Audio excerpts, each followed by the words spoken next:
السلام علیکم ناظرین، اسٹیٹ ویوز کی خصوصی نشست کے ساتھ میں ہوں سید فیصل علی، اور آج ہم جس موضوع پر بات کرنے جا رہے ہیں ناظرین، پاکستان میں جو رقبے کے لحاظ سے سب سے بڑا صوبہ ہے بلوچستان، وہاں پر پانی کے جو مسائل ہیں وہ سنگین صورت حال جو ہے وہ اختیار کر چکے ہیں۔ بلوچستان کو پانی کی فراہمی والا جو سب سے بڑا جو نہری نظام ہے جو کڈو بیراج سکر سے نکلتا ہے، وہ جو ایک نہری نظام ہے وہ ایک اس میں بڑی کرپشن جو ہے وہ اس طرح کے معاملات سامنے آئے ہیں، اور جس کی وجہ سے بلوچستان کی جو 4 اضلاع ہیں جس میں ڈسٹرکٹ نصیر آباد ہے، جعفر آباد ہے، جل مکسی اور اس کے ساتھ ساتھ صوبت پور ہے، یہاں پر ایک بڑا رقبہ ہے جہاں پر یہ زرعی اراضی ہے، کاشتکاری کے لیے ایک موزوں علاقہ ہے، یہ اس کو گرین بیلٹ بھی کہا جاتا ہے۔ یہ علاقے جو ہیں پانی کی محرومی کی وجہ سے یہاں پر کے جو کاشتکار ہیں بڑی مشکلات کا شکار ہیں۔ اسی حوالے سے ہم آج بات کریں گے جمعیت علماء اسلام صوبہ بلوچستان کے جو جنرل سیکرٹری ہیں سید محمود شاہ صاحب ہمارے ساتھ موجود ہیں، اور ان کے ساتھ ساتھ ڈپٹی جنرل سیکرٹری ہیں جمعیت علماء اسلام بلوچستان کے جناب میر نظام الدین صاحب۔ آج اس بارے میں ہم ان سے خصوصی بات کریں گے۔ سب سے پہلے رخ کریں گے سید محمود شاہ صاحب جو منسٹر بھی ہیں نیشنل اسمبلی میں اس وقت موجود ہیں ڈسٹرکٹ کلات سے۔ سر، ایک بہت ہی بڑا مسئلہ ہے جس پر گزشتہ روز ہم نے ایک پریس کانفرنس بھی اٹینڈ کی نیشنل پریس کلب اسلام آباد میں۔ اصل میں یہ جو نہری نظام ہے جو گڈو بیراج سے نکل رہا ہے، بنیادی مسئلہ کیا ہے؟ اس میں کتنے عرصے سے جو اس کو بحال نہیں کیا گیا، یا جو اس کو دوبارہ سے تعمیر کرنا تھا، اس کو بحال رکھنا تھا تاکہ پانی کی جو فراہمی ہے وہ درست طریقے سے ہو سکے، اس کی کیا بڑے مسائل ہیں؟ بسم اللہ الرحمن الرحیم۔ محترم، بہت شکریہ آپ کا کہ آپ ہماری آواز کو پورے پاکستان بلکہ پوری دنیا میں پھیلانے کا جو اہتمام کیا، اس بات پہ آپ کا بہت شکریہ ادا کرتے ہیں۔ محترم، بات اصل یہ کہ جیسے آپ نے بتایا اپنے سے تعارف میں کہ بلوچستان کے 4 اضلاع ہے، نصیر آباد، جعفر آباد، جل مکسی اور صوبت پور۔ یہ گرین بیلٹ کہا جاتا ہے۔ یہ نہری سسٹم یعنی نہری پانی سے یہ سیراب ہوتے ہیں اور ان کی آبادی ہوتی ہے، کاشتکاری ہوتی ہے، اور اس میں اگر پانی آئے تو زمینداروں کو فائدہ ہے، زمیندار بھی اپنے مسائل حل کر سکتے ہیں، ان کی آبادی بھی ہوتی ہے۔ لیکن مسئلہ سب سے بڑا یہ کہ یہ تقریباً 50 سال سے یہ نظام، ایوب خان جب ملک کے صدر تھے اس وقت سے یہ نظام شروع ہوا ہے، لیکن آج تک یہ کینال ہے جو پٹ فیڈر یہ مکمل نہیں ہے۔ اس کے لیے کئی دفعہ پیسے بھی منظور ہو چکے ہیں لیکن کام مکمل نہیں ہوا ہے، کرپشن کے شکار ہوئے ہیں۔ اب جو بھی آتا ہے یا اس پہ جو بااختیار ادارے ہیں اس پہ نظر نہیں رکھتے کہ اس کو کرپشن سے کیسے پاک کیا جائے، جو تقسیم کار ہے پانی کا، کبھی ضرورت ہوتی ہے پانی کی تو گڈو بیراج سے ہمیں سندھ پانی نہیں دیتا، جب ادھر سے آتا ہے تو وہاں جو تقسیم کار ہے وہ صحیح نہیں ہے۔ تو یہ تحریک کا مقصد ہی یہ ہے کہ اس پٹ فیڈر کینال کو بچایا جائے، زمینداروں کو بچایا جائے اور اس بیلٹ کو آباد کیا جائے۔ اس کی بقا نصیر آباد کی صرف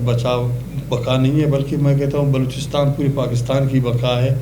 یہ بلوچستان میں کیا اگر ایک آبادی آپ فرض کریں 1,20,00,000 ہے تو ان 4 اضلاع کی جو آبادی ہے وہ 20 لاکھ ہے، یعنی بلوچستان کا یہ چھٹا حصہ ہے آبادی کے لحاظ سے۔ تو یہ بلوچستان کی یہ آبادی پوری پاکستان کی آبادی ہے۔ تو مزید آپ کو جناب میر نظام الدین لہڑی صاحب بریف کریں گے اس مسئلے میں۔ اچھا، نظام الدین جو لہڑی صاحب ہیں ہم ان کا رخ کریں گے۔ سر، بہت شکریہ آپ کے وقت کا۔ یہ پوچھنا چاہوں گا کہ جس طرح سے آپ نے اس تحریک کا آغاز کیا ہے تاکہ یہ جو بلوچستان کا گرین بیلٹ جس کو کہا جاتا ہے، بالخصوص جو ڈسٹرکٹ نصیر آباد ہے اس کے بارے میں کہا جاتا ہے کہ وہ گرین بیلٹ ہے، اصل میں اس میں ایک اور چیز کی طرف بھی آپ نے اشارہ کیا کہ جو محکمہ اریگیشن ہے بلوچستان گورنمنٹ میں اس کی جانب سے فنڈز روکے گئے یا ان کا درست جگہ پہ استعمال نہیں کیا گیا۔ ایسا کب سے ہو رہا ہے؟ جس طرح سے آپ نے اشارہ کیا کہ 30 سالوں میں مختلف مواقع ایسے آئے کہ مختلف فنڈز مختص تو کیے گئے لیکن ان کو جو ہے وہ استعمال نہیں کیا گیا۔ بسم اللہ الرحمن الرحیم۔ سب سے پہلے میں آپ کا مشکور ہوں کہ آج آپ نے ہمیں موقع دیا کہ اپنے تحریک کے بارے میں اور پٹ فیڈر کینال کے بارے میں تفصیلاً آگاہی آپ کو بتاؤں۔ جیسے کہ آپ کو معلوم ہے کہ کہ پٹفٹر کینال واحد ایک ہی کینال ہے بلوچستان کا، وہ ڈو سے نکلتا ہے، جس میں 6,700 کیوسک شیئر ہے، اور یہ ایوب خان کے دور سے اسٹارٹ ہوا، آج تک بدقسمتی یہ ہے یہ مکمل ہوا نہیں ہے۔ 90s میں ایک پروجیکٹ آیا تھا، چائنا پروجیکٹ، اس کے ذریعے اس کو ریماڈلنگ کی گئی تھی، اور اس کے بعد اس میں آخر میں یہ ریمارکس دیے گئے تھے اس پروجیکٹ کی طرف سے، جب ایریگیشن کو ہینڈ اوور ہوا، کہ 31 کلومیٹر ایک ایریا ہے، اس کو جو ہے نا آپ کو یعنی کنکریٹ کرنا ہے۔ یہ تھا 238 آر ڈی سے لے کر 342 آر ڈی تک 31 کلومیٹر ہے۔ اگر اس کو آپ لوگ کنکریٹ کریں گے تو یہ آپ کا پروجیکٹ ہمیشہ بحال رہے گا، ادروائز ود ان 20 ایئرس کے بعد یہ آپ کا فلاپ ہوگا، جس کا نتیجہ ہم آج بھگت رہے ہیں۔ جس طرح وہ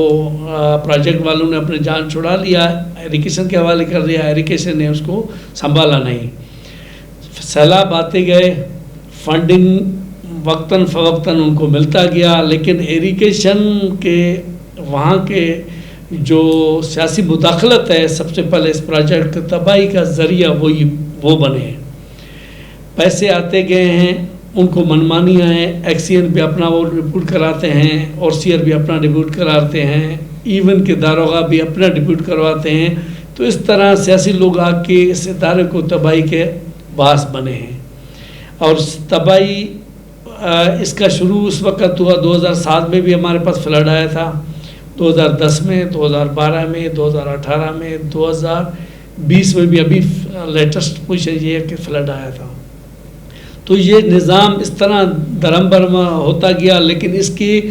مکمل ریماڈلنگ ریسیلٹنگ کے لیے کچھ نہیں کیا گیا۔ یہی 31 کلومیٹر کے لیے 8.5 ارب روپے کے لیے ایک P S D P federal government کو حوالے کی گئی۔ گورنمنٹ بلوچستان کے جو ہمارے شنید میں آیا کہ اس نے ایک وہاں سے پی این ڈی سی اپروول کر کے فیڈرل کے حوالے کیا، لیکن فیڈرل گورنمنٹ ہمیں اتنا یعنی حقدار محروم کر رہا ہے، سمجھ نہیں رہا ہے کہ 8.5 ارب روپے بھی ہمیں اس پروجیکٹ کے لیے ریلیز نہیں کر کے دے رہا ہے۔ سید محمود شاہ صاحب، کیونکہ آپ سٹنگ ایم این اے ہیں، آپ سے یہ جاننا چاہوں گا کہ ظاہر آپ فیڈرل میں ہیں اور آپ چیزوں کو زیادہ بہتر طریقے سے دیکھتے ہیں، اور ایک اچھی پہچان بھی ہے بلوچستان کی، تو آپ کے یہاں موجودگی میں آپ نے بھی بارہا فیڈرل گورنمنٹ کے وفاقی حکومت کے جو ہے وہ نظر میں اس چیز کو لایا ہوگا، اور ان کو یہ بات ضرور ان کی نظر میں لائی ہوگی کہ بلوچستان کا جو ایک بڑا درینہ مسئلہ، بالخصوص ان 4 اضلاع کے جو پانی کی فراہمی کا مسئلہ ہے، اور یہ جو ایک نہری نظام ہے جس کو ایک بحال رکھنا ہے، اس کو دوبارہ سے تعمیر کرنا ہے، تو اس پر آپ بطور ایم این اے ہوتے ہوئے آپ نے کئی بار گوشتار کیا ہوگا، تو اس پر کیا رسپانس ملا آپ کو فیڈرل گورنمنٹ کا؟ محترم، جب سے یہ مسئلے تو بہت پہلے سے ہے، میں نے بنا ہوں، ہمارے ساتھ وہاں کے حلقے سے میر خان محمد جمالی صاحب ہے، ہم دونوں مل کے اسمبلی میں اس متعلق آواز بھی اٹھائی ہے کافی، لیکن گورنمنٹ ہے جس کو نہ کان ہے نہ آنکھ ہے کہ دیکھے، نہ کان ہے کہ سنے، تو ہمیں کوئی رسپانس ہی نہیں ملا ہے، ہمارے کوئی سنوائی نہیں ہوئی ہے، جو ہمارے عوام کے مسائل ہے اس بارے میں تو گورنمنٹ کو کوئی خبر ہی نہیں، اگر خبر ہو بھی تو وہ اس کو اپنا مسئلہ ہی نہیں سمجھتا ہے۔ اچھا، ذرا بتائیے گا کہ ظاہر ہے آپ ایک بڑے جو ہے وہ صوبے کو ریپرزینٹ کر رہے ہیں، میر نظام الدین صاحب، آپ سے یہ جاننا چاہوں گا کہ یہ جو اضلاع ہیں زیادہ تر، کیونکہ ان کو کہا جاتا ہے کہ زرعی اراضی ہے، یہاں پہ فصلیں کاشت ہوتی رہی ہیں، تو زیادہ تر کون سی یہاں پہ فصلیں ہو رہی ہیں، اور ابھی تک جو وہاں پہ کسان ہیں جن کی آمدن کا اور گھر چلانے کا واحد ذریعہ ان کی پیداوار ہے، کھیتی باڑی ہے، ان کو اس سارے معاملے سے کتنا نقصان ہو رہا ہے، یہ بتائیے گا۔ سر جی، میں آپ کو عرض کرتا چلوں کہ اس وقت نصیر آباد 5 لاکھ کے قریب آبادی ہے،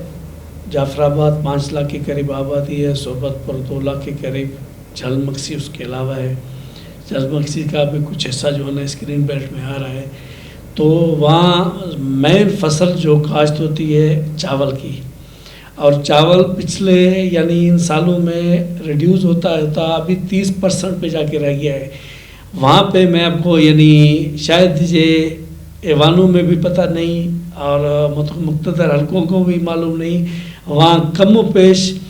جعفر آباد، ناصر آباد، صوبت مل میں 150 سے اباؤ رائس ملے ہیں، 150 سے اباؤ. وہ مزدور لیبر جو کام کرتے ہیں سب ان سے اگر چاول کی فصل متاثر ہوتی ہے تو لیبر بے روزگاری بڑھ جاتی ہے، ذریعہ معاش ختم ہو جاتا ہے. مین فصل چاول ہے جو جا کے 30% پہ ابھی پہنچ چکا ہے، اور اس کو بھی خرچ کر کے ڈیزلوں کے ذریعے، پمپوں کے ذریعے جو ہے نا ہم اٹھا کے زمینوں میں پہنچا رہے ہیں، اور یہ 30% بچا لیا، ادروائز یہ بھی ہمیں شاید نہ مل رہی. اچھا سید محمود شاہ صاحب، آپ یہ بتائیے گا کہ جس طرح سے آپ کا تعلق کیونکہ جمعیت علماء اسلام سے ہے، تو ابھی آپ لوگوں کی جانب سے جو ہے وہ ایک بڑی مضبوط تحریک کا اعلان کیا گیا ہے اور حکومت کو ڈیڈ لائن بھی دی گئی ہے، لیکن اس میں جو بلوچستان کی باقی سیاسی جماعتیں ہیں ان کی جانب سے کوئی رد عمل یا ان کی جانب سے اس معاملے کو کس طرح سے دیکھا جا رہا ہے یا کوئی بات چیت کی جا رہی ہے؟ اس وقت بلوچستان کی جتنی بھی سیاسی پارٹیاں ہیں وہ اس معاملے میں اس تحریک کے ساتھ تعاون کے لیے تیار ہے اور تعاون کر بھی رہے ہیں، لیکن جو ہمارے بلوچستان کی گورنمنٹ پارٹی ہے وہ ہمارے ساتھ کوئی تعاون نہیں کر رہا اور ہمارے ساتھ بیٹھنے کے لیے تیار بھی نہیں ہے اور ہماری اس تحریک کو اہمیت بھی نہیں دے رہے. ابھی کیونکہ آپ سٹنگ ایم این اے ہیں تو یہاں پہ جو آپ نے تحریک شروع کر رکھی ہے، اس بارے سے آپ نے ابھی فیڈرل گورنمنٹ کو آگاہ کیا ہے، اپنی گزارشات ان کے سامنے رکھی ہیں، ان کا کیا اس پر لائے عمل ہے؟ یہ تحریک نصیر آباد سے جو ان کے قائدین تھے ابھی وہ آئے اسلام آباد تک اپنی آواز کو پہنچانے کے لیے، تو انہوں نے تقریباً 1 ماہ کی ڈیڈ لائن دی ہے. تو اگر ان کے مطالبات مانے گئے تو جی الحمدللہ، اگر نہیں مانے گئے تو پھر جو لائے عمل طے کریں گے لانگ مارچ کا یا گھیراؤ کا، جو بھی طریقہ ہوگا پھر وہی اس تحریک کے ساتھ ہم سب مل کے بلوچستان کے جو ایم این ایز ہے یا جو نمائندے ہیں انشاءاللہ اس تحریک کے شانہ بشانہ ہم ہوں گے. میر نظام الدین صاحب، آپ یہ بتائیے گا کیونکہ ایک بڑی پرہجوم آپ نے پریس کانفرنس کی گزشتہ روز اور کسانوں کی ایک بڑی تعداد تھی، ان اضلاع سے لوگ بڑا سفر کر کے آئے ہوئے تھے جس طرح سے آپ نے کل بھی ذکر کیا اس کا. تو ابھی آپ نے جو ڈیڈ لائن دی ہے، اس عرصے میں اگر گورنمنٹ بلوچستان جو ہے وہ آپ کے ساتھ بیٹھنے کو تیار ہو جاتی ہے تو اس میں آپ کس طرح کا لائے عمل ان کے سامنے رکھیں گے، اور اگر نہیں ہوتا یہ جو آپ نے ڈیڈ لائن دی ہے اس کے بعد آپ کس طرح سے مرحلہ وار جو ہے وہ احتجاج کی کال دیں گے اور اس پر عمل درآمد کریں گے؟ ہمارا یہی پلان تھا کہ ہم فیڈرل گورنمنٹ کے آ کر یہاں دھرنا دیں گے اور بیٹھ جائیں گے، لیکن کچھ رابطے ہوئے ہمارے ساتھ جس کے بنا پر ہم نے صرف اس کو محدود رکھا پریس کانفرنس تک. اب انہی رابطوں کو مد نظر رکھتے ہوئے ہم اپنے یادداشت صوبہ گورنمنٹ کو، ہمارے جو اس کمیٹی کے چیئرمین ہیں اور جو عہدیدار ہیں، ہم علاقے میں پہنچ کر اس کی ایک ٹیم بنا کر تمام یادداشت ان کو پہنچائیں گے. اگر ان لوگوں نے ہمیں کوئی فیڈ بیک اس میں دیا، اس گفتگو میں، ان باتوں میں، کیونکہ ہمارے سب جائز مطالبات ہیں، اس میں کوئی غیر آئینی غیر ناجائز نہیں ہے، سب ایریگیشن کے رولز اینڈ ریگولیشن کے مطابق ہیں جو اڈاپٹ کیے گئے ہیں پٹفٹ کینال یا کسی پروجیکٹ کے لیے. تو اگر ناس نہیں ملتا ہے پھر ہمارا یہی پالیسی ہے. ہمارے ساتھ تمام پارٹیز ہیں، ہمارے ساتھ مسلم لیگ کے بھی عہدیدار ضلع سطح پہ، نیشنل پارٹی کے یہاں مینگل گروپ کے حسن صاحب تھے، اور نیشنل پارٹی ڈاکٹر مالک کے تھے، اکرم دشتی صاحب سینیٹر، ڈاکٹر عبداللہ بلوچ صاحب تھے کل پریس کانفرنس میں. تو سارے پارٹی ماں سوائے اقتدار کے جو ہیں باپ پارٹی کے علاوہ سب اس میں آن بورڈ ہیں. ہم وہاں مل بیٹھ کے ان تمام پارٹیوں سے اس تحریک کو اپنی انشاءاللہ نصیر آباد کے لیول پہ شروع کر کے پھر ہم کوئٹہ تک جانا پڑا، بھوک ہڑتال کرنا پڑا، وہاں نشست کرنی پڑی، جو بھی کچھ ہمیں پارٹیاں بھی آن بورڈ ہیں اور پبلک بھی بیدار ہو چکی ہے اس مسئلے پہ، سب نکلنے کے لیے تیار ہیں. لیکن ہم کوئی غیر آئینی غیر جمہوری قدم اٹھانا نہیں چاہتے ہیں. ہم باشعور لوگ ہیں، باعزت طریقے سے آئین کو مد نظر رکھتے ہوئے اپنے جو نا آئینی حقوق اور آئین کے دائرے میں رکھ کر اپنا آواز پہنچا رہے ہیں. اس کے بعد انشاءاللہ اسی لیول پہ ہم چلے جائیں گے. اچھا سید محمود شاہ صاحب، آپ سے یہ جاننا چاہوں گا کہ جس طرح سے کیونکہ آپ جمعیت علماء اسلام کو ریپرزینٹ کر رہے ہیں، تو اس معاملے پر آپ کی جو مرکزی قیادت ہے اسے آپ کی بات چیت ہوئی ہے، اس بارے میں ان کا کیا کہنا ہے، اور وہ کس حد تک اس معاملے کو اٹھانے میں آپ کے ساتھ وفاقی سطح پر تعاون کی جو ہے ان کی جانب سے کوئی یقین دہانی کرائی گئی ہے یا کوئی ایسی بات نہیں ہوئی؟ اس بارے میں تقریباً آج سے نہیں کافی عرصے سے یہ مسئلے جب سے ہے جمعیت علماء اسلام عوام کی مفاد کو یا عوام کے خدشات کو یا عوام کی ضروریات کو مد نظر رکھتے ہوئے اس مسئلے میں ہمیشہ تعاون کرتی رہی ہے، اور انشاءاللہ ہر مسئلے میں ہر فورم میں اس تاریخ کے ساتھ جمعیت علماء اسلام ساتھ رہے گی۔ میر نظام الدین صاحب، آپ کی جانب آؤں گا کہ آخر میں آپ کیا پیغام دیں گے سننے والوں کو، بالخصوص گورنمنٹ بلوچستان کو، اور فیڈرل گورنمنٹ سے کیا آپ اپیل کریں گے؟ میری فیڈرل گورنمنٹ سے یہ اپیل ہے کہ 8.5 ارب روپے اتنا بڑا یعنی گورنمنٹ آف فیڈرل پاکستان کے لیے کوئی خاص اہمیت نہیں کہ اگر ان لوگوں کو، ان کے معیشت کو، اس علاقے کو، اس کینال کو بحال کرنے کے لیے اگر دیے جائیں تو ہمارا ٹوٹل مسئلہ حل ہو جائے گا۔ باقی چھوٹے لیول پہ جو صفائی ہے جو وہ گورنمنٹ آف بلوچستان سے ہم یہ اپیل کریں گے ان کو یہ کرے، اور یہ گورنمنٹ آف بلوچستان کا کام ہے۔ اگر وہ یہاں آ کے